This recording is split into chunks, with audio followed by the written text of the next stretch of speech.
महाराजनी जय। सतगुरु भीमराम महाराजनी जय।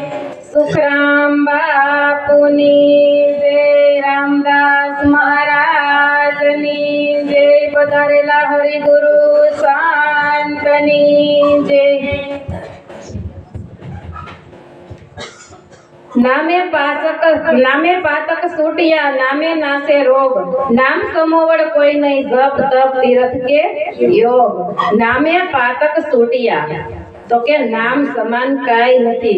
નામ જાણી લ્યો ને પછી બીજું કાઈ જાણવાનું રહેતું નથી। ઈ કયું નામ તો કે ઈ સતગુરુના શરણે જાય ને તો ઈ નામની ઓળખાણ આપણને થાય છે। અને ઈ નામ જાણવાથી આપણને બંધન હતું ને જન્મ અને મરણનું બંધન હતું। મોટામાં મોટું દુઃખ કયું હતું તો કે જન્મવાનું ને મરવાનું। ઈ દુઃખ સતગુરુ મહારાજના શરણે જાય ને એટલે કે તારે જન્મય નથી ને મરણય નથી, તું તો આ દેહમાં રહેવા વાળો છો। આપણે આ દેહને હું માનીને બેઠા હતા કે હું દેહ છું, હું જન્મું છું, હું મરું છું, હું આવું છું ને હું જાઉં છું। તું આ દેહમાં રહેવા વાળો છો, તું આવતોય નથી ને જાતોય નથી। આદિ અનાદિનું તત્વ અજર અમર વિનાશી તું પોતે છો। અને આ નામથી બંધન છૂટે છે। નામે પાતક છૂટ્યા નામે નાશે રોગ। નામે નાશે રોગ તો કે કયો રોગ તો કે આપણને કોઈને કામનો રોગ લાગુ પડ્યો છે, કોઈને ક્રોધનો રોગ લાગુ પડ્યો છે, કોઈને મોહનો લાગુ પડ્યો છે, કોઈને અહંકારનો લાગુ પડ્યો છે। અને આ બધુંય મટાડવા આ કચરો કાઢવા સતગુરુના શરણે જવું પડે છે। અને ઈ સતગુરુનો શરણ ગુરુ નહીં, ગુરુ છે ને ઈ બંધનમાં નાખશે। આમાં હતું ને એની કરતાય વધારશે। અને સતગુરુ છે ને ઈ બંધી છોડશે। સતગુરુ બંધનમાંથી મુક્ત કરે છે। ગુરુના શરણે ગુરુવા લોકો હોય ને તો એ તમે જાઓ ને એટલે તમને એમ કે કણકણમાં પરમાત્મા એમ કે પણ દેખાડે નહીં, ઓળખાવે નહીં, સાક્ષાત્કાર કરતા નથી। કોનો સાક્ષાત્કાર કરવાનો તો કે પોતાનો, બીજા કોઈનો નહીં। એટલે એક દ્રષ્ટાંત છે। ગુરુવા લોકો છે ને એ બતાવતા નથી, ખાલી કહે છે। એટલે નિરાંત મહારાજે કીધું ને કે બીજા બધાય તો અટકળે કહે અને નિરાંત તો નક્કી કરીને કહે કે નામે વ્યાપક છે। એક બિલાડી હતી, એ બિલાડી હતી ને એટલે એને અને એક ઉંદર હતો, એના બચ્ચા નાના નાના હતા। એટલે બિલાડી ઉંદર એના બચ્ચા હાટું ખોરાક લેવા બહાર જતો હતો। એટલે ઉંદરને ભલામણ કરી બચ્ચાને કે તમે બિલાડી આવે ને તો બારા ન નીકળતા, નકર બિલાડી તમને ખાઈ જાહે। એટલે ખાલી કીધી, બતાવી નહોતી। એટલે ઉંદર તો ખોરાક લેવા એનો જંગલમાં ગયો। એટલે ખોરાક લેવા ગયો ને એટલે પાછળથી જે ઉંદરે એની બચ્ચાને સલાહ આપી હતી ને કે હું આવું પછી હું તમને કહું કે બચ્ચા બાળકો ખોલો, હું તમારી માં છું, તો એ ખોલવાનું, ત્યાં સુધી ખોલવાનું નહીં। એટલે બિલાડી બધું પાછળ સાંભળતી હતી। બિલાડી આવી અને બોલી કે બાળકો ખોલો, હું તમારી માં છું। એટલે બાળકો તો બહાર આવ્યા, બધા બચ્ચા એના નાના નાના બહાર આવ્યા ને એકાદું અંદર રહી ગયું, બીજા બધાનો ખોરાક ઓલી બિલાડી કરીને વહી ગઈ। એટલે ઉંદર આવ્યો ને એટલે ઉંદરે કીધું કે બીજા બધા ક્યાં તો કે ઈ તો ઓલું એક પ્રાણી આવ્યું હતું, ઈ બધાને ખાઈ ગયું। એટલે કે મેં તમને કીધું નહોતું કે બિલાડી આવશે બધાને ખાઈ જાહે, બારા નો નીકળતા, તો કે તમે બિલાડી કીધી હતી બતાવી નહોતી। એમ આપણને કહે છે કે પરમાત્મા છે, ભગવાન છે, પણ બતાવતા નથી। અને સતગુરુના શરણે જાવ ને એટલે સતગુરુ તમારો પોતાનો સાક્ષાત્કાર કરાવે કે તું જ છો, તારા સિવાય બીજો કોઈ નથી। આપણે આખી દુનિયાને ઓળખી, વિશ્વને ઓળખવી, ઘરને ઓળખી, ઘરવાળાને ઓળખવી, શેરીવાળાને ઓળખી, ગામને ઓળખી, બધાને ઓળખી, પણ આ દેહમાં રહેવા વાળો હું કોણ છે ને એને આપણે ઓળખતા નથી। અને આ ઓળખાણ કોણ કરાવે તો કે સતગુરુ। સતગુરુ કોને કીધા તો કે જેને સત્યને જાણ્યો છે એ જ બીજાને ઓળખાવી શકે। જેને સત્યને જાણ્યો હોય ને એ જ જણાવી શકે। જે છૂટો છે એ જ છોડાવી શકે। પોતે ઓલો બંધનમાં છે એ તમને શું છોડાવવાનો? સતગુરુ તો કેવા હોય તો કે સાપ પાડો ને તરત લાયક થાય। ઓલા એમ કે 5 મહિના કીડે આવી જો વરહદી કેળે આવીજો, 5 વરહ કેળે આવીજો, તઈ તમને પરમાત્માની ઓળખાણ કરાવશું ને બોધ આપશું અને તઈ તમને જ્ઞાન થાહે. પણ સતગુરુ તો કેવા હોય તો કે સાપ પાડો ને તરત લાઈટ થાવી જોઈએ. આજ સાપ પાડો ને કાલ લાઈટ થાય એનું કામ નથી. તરત જ લાઈટ થાય, તરત અંજવાળા થઈ જાય. એટલે આ મનને ઠેકાણે રાખવાનું છે. અને મન ચોખ્ખું કઈ થાય તો કે આ 100 રાશિ નીકળે ને એ સ્થિર થાય ને તો એ મન સ્થિર થાય છે. એટલે દાસીજી વણે કીધું કે ગુરુજી મારું મનડું ન માને મમતાળું, વારે વારી અને વાડામાં પૂરું તો પટિયલ જાય છે પરબારું. ગુરુજી મારું મનડું માને નહીં મમતાળું. મનને ગમે એમ ઉપદેશ લીધો તો દાસીજી વણે તોય માનતું નહોતું. તોય જાત્રા કરવા સંઘ જાતો હતો ને એટલે જાત્રા કરવા જવાનું મન થયું. એટલે ગુરુ મહારાજનો આદેશ લેવા એને પત્ર લખ્યો ને આ વાણીનો એને રચના કરીને લખી. એટલે ગુરુ મહારાજને કીધું તો તોય એને મનડું છે ને એ સંચળ છે, એ કોઈથી બંધાય એવું નથી અને કોઈથી સ્થિર થાય એવું નથી. એ ધજાની પૂંછડી જેવું છે. ધજાની પૂંછડીને સ્થિર કરવી તો પલાળી ગયો ને પાણીમાં તો સ્થિર થાય. એમાં મન છે ને એને સતગુરુના મુખમાંથી જે આ જ્ઞાન છે ને આપણને જે જ્ઞાન બોધમાં સમજાયું ને એ જ્ઞાન અને આ જ્ઞાન ગંગા છે. ઓલી ગંગામાં નાહીને તો તનનો મેલ જાય, મનનો મેલ જાતો નથી. અને મનનો મેલ છે ને આ જ્ઞાન રૂપી ગંગા અને મન ને આ જ્ઞાન રૂપી ગંગામાં તરબોળ થઈ જાય ને તો એ સ્થિર થઈ જાય છે અને એ ખીલે બંધાઈ જાય છે. કયા તો કે જ્ઞાન રૂપી ખીલે. જ્ઞાનના ખીલે બાંધી દે ને પછી ક્યાંય આગું પાછું થતું નથી અને એ સ્થિર થઈ જાય છે.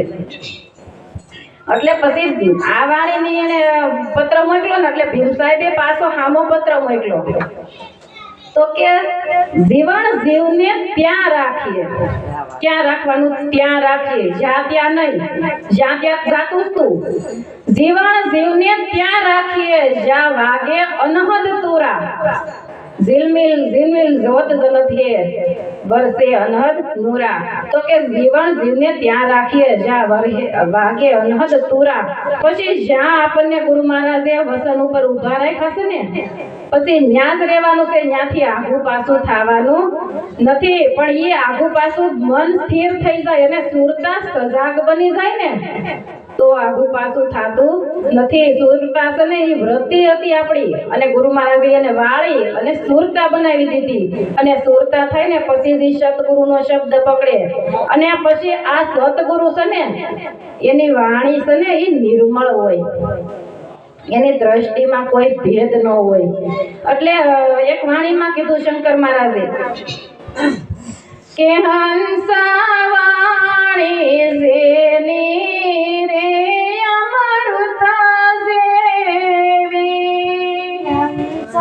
વાણી જેની રે અમૃતા જેવી, પિતા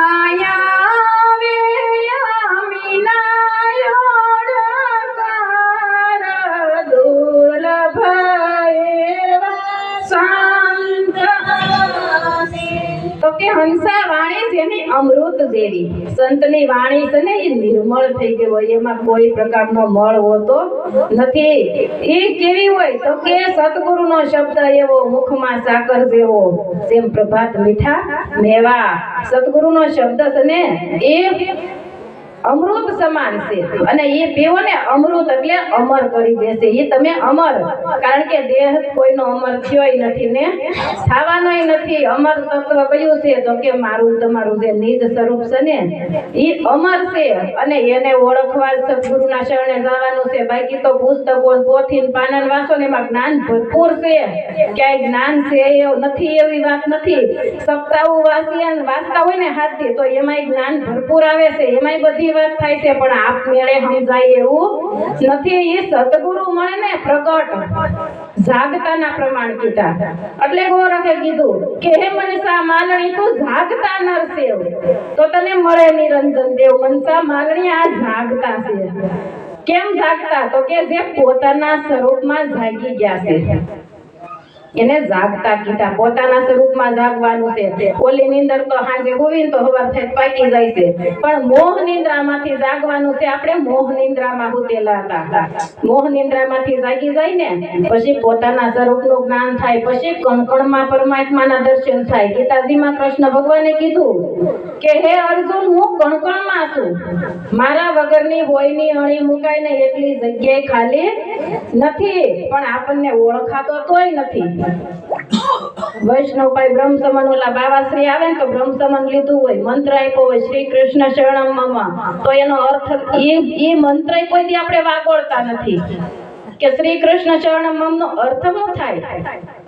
તો કે જે કૃષ્ણનું શરણ છે ને એ જ મારું શરણ છે. શરણ કેતા આત્મા સ્વરૂપ, જે કૃષ્ણમાં જે કૃષ્ણનું સ્વરૂપ છે એ મારું સ્વરૂપ છે. અને એ શરણની વાત કરી છે. એ શરણ આપણને સદગુરુના શરણે જઈને પછી ગુરુનું શરણ અને આપણું શરણ પછી અહીંયા જુદું રહેતું નથી. પછી એક જ છે મારા વાલા, બીજો છે જ નહીં.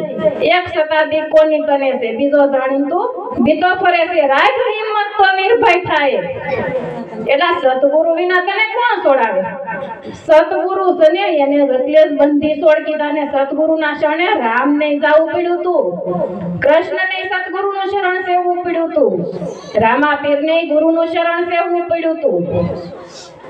તો આપણે એટલા અહંકારમાં ભટકી છીએ ને, તો કે અહીંયા થોડું એ કાંઈ ઓળખાવતા નથી, કાંઈ મૂર્તિ રાખે નહીં, કાંઈ પૂજા પાઠ નહીં. તો એમાં શું હોય, ઓલા મંદિરે જાય ને તો ત્યાં બધું હોય, નગારા વાગે, બધું વાગે.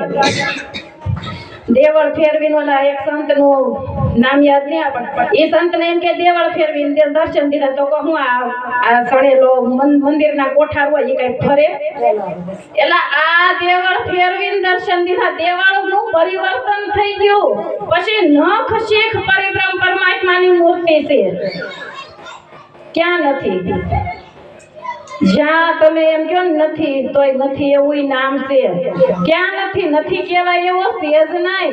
દેવળ ફેરવીને દર્શન દીધા. આ મોર દ્વારે દ્વારે મારે સોલા હરિદ્વારે જવાની જરૂર નથી. મારા વાલા જાઓ, પણ ફરવા નિમિત્તે જવું હોય તો જાઓ. તમારી પાસે ધન સંપત્તિ હોય તો દુનિયા જોઈ લ્યો, બાકી પરમાત્માને ગોતવા જાવ તો આમાં નથી મળ્યો ને તો ન્યાય નહીં મળે. ઘટમાં હશે ને, ઘટમાં જેને મેળવો છે ને એને પટમાં દર્શન થાય. કારણ કે ખાલી ઘટમાં ઠેરાવો ને તોય ઠેરાવાય એવો નથી. બહાર ભીતર એક નિરંતર, નહીં કોઈ જંતર નહીં કોઈ મંતર, બસ એક નિરંતર.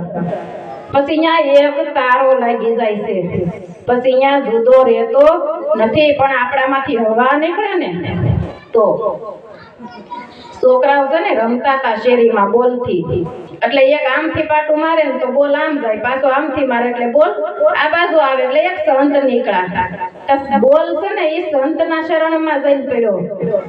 તો બોલ ને વાસા આવીને દડો બોલ્યો કે મહારાજ તમે મને ઠેબુ ન મારતા.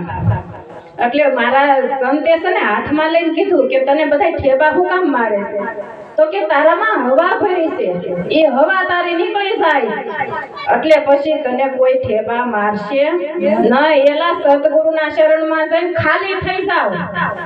મટવાનું છે, બનવાનું નથી. મટી જવાનું છે, સતગુરુ મય બની જવાનું છે. આપણે મળવા જાય છે, પરમાત્માને મેળવવા જાય છે.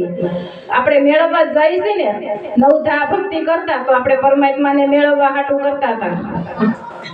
તો એમાં કોઈ દી કોઈને મળ્યો. એટલે એક ગોરખે કીધું, શીણી મોતી મૂર્તિ ઘડીને ધર્યો સાતી પર પાવ. શીણી મોતી મૂર્તિ ઘડીને ધર્યો સાતી પર પાવ. એ મૂર્તિમાં સત જો હોય તો એના ઘડનારાને ખાય મન માલડી રે ગોરખ જાગતા નરસેવા. શીણી મૂકીને મૂર્તિ ઘડી, ટાંકી ઘડી કોણે? માણસે. પછી અડધે પૂગ્યો ને સાતીએ પૂગ્યો ને એટલે સાતી ઉપર પગ દીધો અને ટાંકી ટાંકીને ઘડી. જો આપણને કોઈક આંગળી અડાડે ને કોઈ ઓછા ન ઉતરે. કોઈક જરી તારી પાછળથી બોલ્યું હોય ને આખા હોય સાંભળી જાય ને તોય ઓછા ન ઉતરીએ. કેટલું મનમાં ઝેર ભરી લઈએ તો એ કોઈ બોલતો નથી. પછી મૂર્તિ પધરાવી કોણે મંદિરમાં? તો કે માણસે. અને પછી પાછા પંડિતોને બોલાવીને હોમ ને યજ્ઞ કરીએ ને મંત્રનો જાપ કરીએ ને પાછા પધરાવી છે મંદિરમાં. તો એ માણસે કર્યું. પછી પૂજા કરે તોય માણસ, થાળ ધરાવે તોય માણસ, પાછો એને રોજ રોજ વસ્ત્ર પહેરાવે, નવરાવું, ધોવરાવું, શિંગાર કરવો તોય માણસ. એલા બધુંય માણસ કરે છે. તો ભલે એમાંય છે, કૃષ્ણ ભગવાને કીધું છે કે કણ કણમાં છે. અને આપણને ગુરુ મહારાજે, કૃષ્ણ એ નહીં પણ આપણને ગુરુ મહારાજે કણ કણમાં દર્શન કરાવ્યા છે.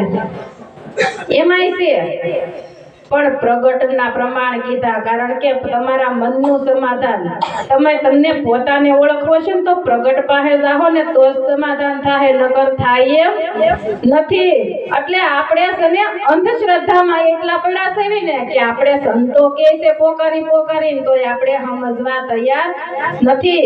કોઈ એવા બાવા આવે ને ગામમાં તો જોવરાવા જાય, દોરા કરાવવા જાય. એક દ્રષ્ટાંત છે, એક ભાઈ છે ને ગામમાં સાધુ આવ્યા હતા. એટલે ભાઈ ગયા કે ઘરમાં થોડું સારું થઈ જાય, છોકરા હંગાયું થઈ જાય, વાડીઓમાં સારું થઈ જાય. એટલે એ રીતે ગયા કે માઇતમાં ભાઈ જોવરાવા.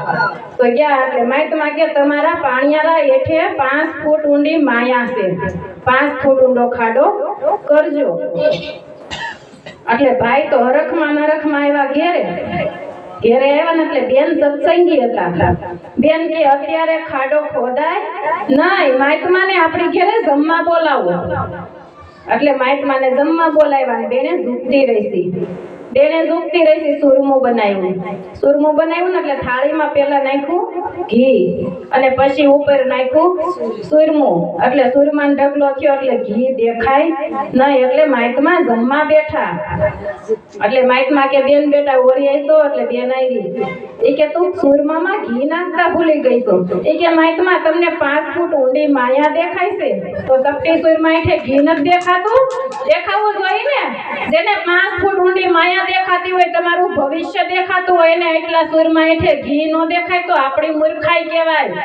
એટલે ફતેપુરના ભોજનરામ બાપાએ કીધું, બગલો થઈને યારે દેશ તો સાસ રાખતો પોળી નજીકથી તને યહાર ન મળો બધોય દરિયો નાખો ડોળી આમોર ખાને દાઢડી થઈ છે ધોળી હૃદયમાં જોયું નથી કાઈ ખોળી.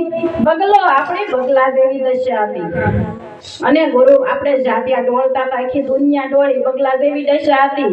પણ ગુરુ મહારાજના શરણે ગુરુ મહારાજે હંસ બનાવ્યા. અને એ હંસ આ શબ્દ રૂપી મોતીનો સારો સણતા કરી દીધા.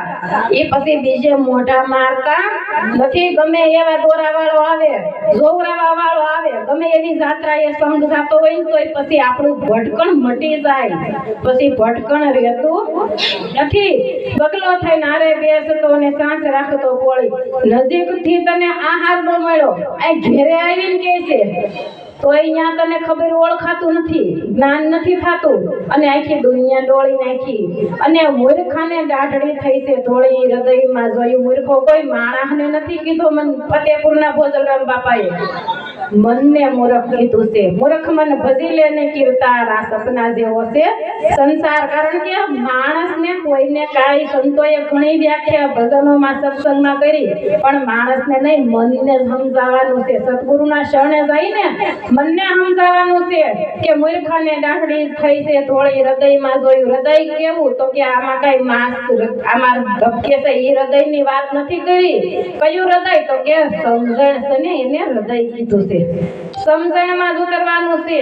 અને આપણને સંતોએ સમજણના ઘરમાં જ ઉભા રાખી દીધા છે. જો આમાં સમજણ આવે ને, એટલે એક સાખીમાં કીધું કે સમજ બિન નહીં રેણી ને રેણી બિન નહીં રામ. જો સમજણ આવે ને તો જ રેણી આવે. અને સદગુરુએ જે વચન આપણને ઓળખાયું ને, પોતાના સ્વરૂપનું જ્ઞાન કરાવ્યું ને, એ જ રેણી. એમાં જ રહેવાનું છે, પછી આગા પાછા થવાનું નથી. અને જેટલું બોલો એટલું પાળો, કારણ કે આપણીથી જેટલું પડાય ને એટલું જ બોલવાનું. વધારે પછી બોલવી પડાય નહીં તો એ રેણીમાં રહ્યા નથી. એટલે કીધું કે કેણી મિશ્રી ખાણ હે રેણી તાતા લો, કેણી કેવે ને રેણી લેવે એસા વિરલા કોક. તો કે જેટલું બોલો ને એટલું પાળો. અને આ રેણી તો કે સંતો આપણને સમજણ આવે ને, પોતાના સ્વરૂપનું જ્ઞાન થાય એટલે સમજણ આવે. સમજણ આવે એટલે રેણી આવે. પણ જો સમજણ ન હોય અને રેણી ન હોય તો કદાચ રામનો ગોળ મરાઈ જાય ને તો એ પાછું નકામું છે. આપણને એમ થાય કે કોક સંતોને છે ને અધિકાર મળે તો એને રામનું નામ લાગી જાય પાછળ. રામનું નામ લાગે, પણ જો એમાં રેણીમાં ન હોય તો ભલે બીજા કોઈને ખબર ન હોય, પણ આપણને તો ખબર જ છે કે હું રેણીમાં રહું છું કે નથી રહેતી. એટલે એક દ્રષ્ટાંત કહીને પછી મારી વાણીને વિરામ આપું. એક ગુરુ મહારાજ હતા ને, એને એના 2 શિષ્યને 2 ફળ આપ્યા અને કીધું કે કોઈ નો ભાળતું હોય ત્યાં ગઈને ખાઈ જાજો. એટલે એક શિષ્ય આ દશામાં નીકળ્યો, 10માં નીકળો, એક બીજી 10માં નીકળો. એક બહુ વાયલો અને એક થોડું ખાલી ખાઈ ગયો. જંગલ જેવું આવ્યું ને એટલે એને એમ થયું મને કોઈ ભાળતું નથી એટલે ખાઈ ગયો.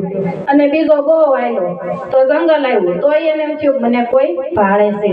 પછી થોડોક વધારે રણ વગડો આવ્યો તો એ ન ખાધું, કારણ કે એને એમ થયું મને કોઈ ભાળે છે. ફળ લઈને પાછો આવ્યો, ગુરુ મહારાજને આપ્યું અને ઓલો ખાઈ ગયો. ગુરુ મહારાજ કે તારું? કે હું ખાઈ ગયો, મને કોઈ ભાળતું નહોતું.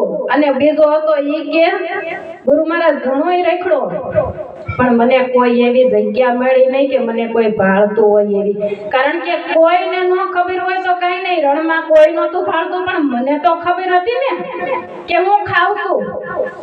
એટલે કોઈનો ડર રાખો નહીં, આમાં બેઠો છે.